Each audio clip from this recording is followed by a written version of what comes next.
హైదరాబాద్లో చోటేబాయ్ బడేబాయ్ ఇద్దరు ఒకటైపోయారు. బడేబాయ్ మాషాల్లా, చోటేబాయ్ సుబానల్లా. ఏంటంటే మోడీ గారు రేవంత్ రెడ్డి ఒకటే అయిపోయారు. వాస్తవం కాదా? అరే రేవంత్ రెడ్డిని ప్రశ్నించుర్రా నాయకులారా, బీజేపీ నాయకులారా అంటే మన ఎంపీ గుండుగాడు కూడా అరవింద్ గారు, వాడు ఇంకో గుండు కరీంనగర్ బండి సంజయ్, ఈ కిషన్ రెడ్డి బండి సంజయ్ ఇద్దరు మంత్రులు, కేంద్ర మంత్రులు. ఓ రక్షణ మంత్రి అని చెప్తాడు.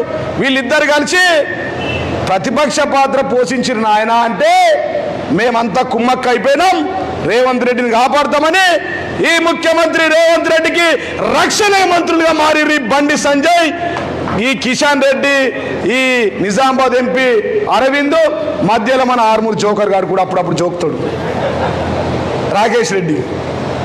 వీళ్ళు ఏంటంటే వీళ్ళిద్దరు ఒకటైపోయారు.